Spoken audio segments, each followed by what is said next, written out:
السلام عليكم ورحمة الله. ازيكم يا جماعة؟ عاملين ايه؟ يا رب تكونوا بخير. النهاردة ان شاء الله هعمل معاكم وصفة يا جماعة حلوة جدا للي بيعاني من تساقط الشعر، للي بيعاني من فراغات الشعر، لأي حد عنده مشكلة في شعره بسبب التساقط وبسبب الفراغات، لأي بنوتة حلوة شعرها بيقع بكثافة. بإذن الله جبتلكم النهاردة وصفة حلوة جدا يا جماعة لملء فراغات الشعر. ان شاء الله هتحفزي شعرك ان شعرك يطول، ان شاء الله هتقلي شعرك بالوصفه الهايله دي. نبتدي زي ما تعودنا نصلي على النبي عليه الصلاه وافضل السلام. واللي لسه ما دعمنيش باشتراكه في القناه يا ريت تدعمني باشتراك وكمان لايك للفيديو. مستنيه ان شاء الله كومنتاتكم على الفيديو ده لو عجبكم، وما ننساش يا جماعه نفعل زر الجرس علشان يوصل لكم كل جديد من وصفاتنا. نبتدي كده بسم الله الرحمن الرحيم. انا عندي زيت مهم جدا وكلنا عارفين زيت الخروع. زيت الخروع ده يا جماعه حلو جدا في ان هو بيحفز نمو الشعر، في ان هو بيملى فراغات الشعر، وكمان بيعالج التساقط علشان فيه فيتامين اي. عندنا كمان زيت مهم جدا وحلو قوي هستخدمه في الوصفه دي، هو زيت جوز الهند. زيت جوز الهند يا جماعه من الزيوت اللي هي بتخلي كده رطوبه في الشعر، وحتى لو انت استخدمتيه في بشرتك ففي الشعر ان شاء الله هيديكي نعومه ورطوبه حلوه قوي، مش هيخلي الشعر متقصف. الوصفه دي يا جماعه لو داومتي عليها مرتين في الاسبوع باذن الله خيال في ان هي تملى فراغات شعرك.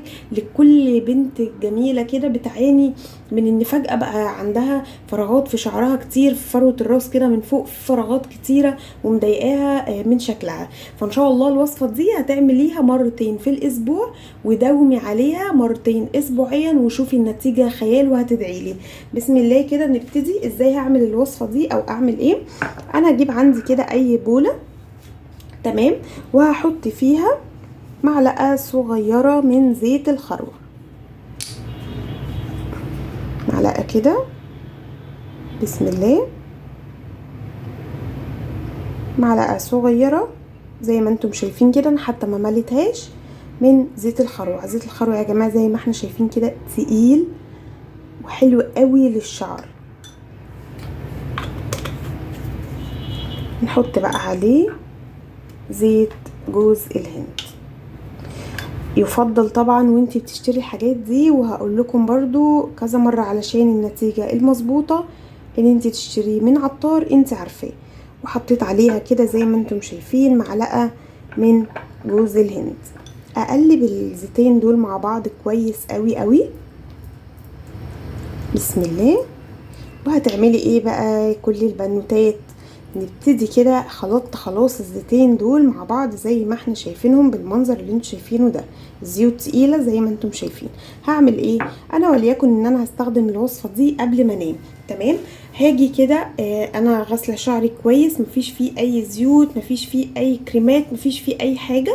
انا غسلت شعري كويس وابتدى ان هو ينشف معايا، خلاص هبتدي ان انا اخد كده يا جماعه الوصفه دي بايديكي، بصوابع ايديكي كده، تمام. هتمليها كده وهتبتدي تيجي في فروه راسك وتفضلي تعملي مساج كده وتدلكي بالمنظر اللي انتوا شايفينه ده كده فروه الراس. يعني الوصفه دي لفروه راسك كده، من قدام ومن ورا من النص من كل مكان، حتى لو ما فيهوش فراغات هيمنع التساقط لو شعرك بيتساقط.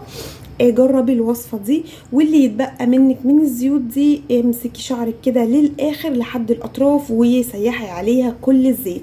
هي دي يا جماعه الوصفه بتاعتنا النهارده لفراغات الشعر، لكل بنوته او سيده بتعاني من فراغات الشعر والموضوع ده مضايقك جدا. جربي الوصفه دي وان شاء الله باذن الله هتدعيلي. زيت الخروع يا جماعه من الزيوت اللي بتنشط الدوره الدمويه في الشعر في الراس، فبتخلي بالتالي الشعرايه تنبت معاكي وتنمو، وان شاء الله مش هتشوفي تاني اي شعرايه بتقع من شعرك، وهتعالجي التساقط وهتملي فراغات شعرك من الزيتين دول. حلو جدا يا جماعه، عايزاكم تجربوه وان شاء الله تدعولي. مستنيه ان شاء الله رايكم وكومنتاتكم على الوصفه دي. ما ننساش يا جماعه بعد اذنكم نفعل زر الجرس علشان يوصل لكم كل جديد من وصفاتنا. بنحاول ان شاء الله انها تكون وصفات غير مكلفه لكنها مفيده. اشوفكم ان شاء الله في فيديو جديد ووصفات تانية جديده. مع السلامه.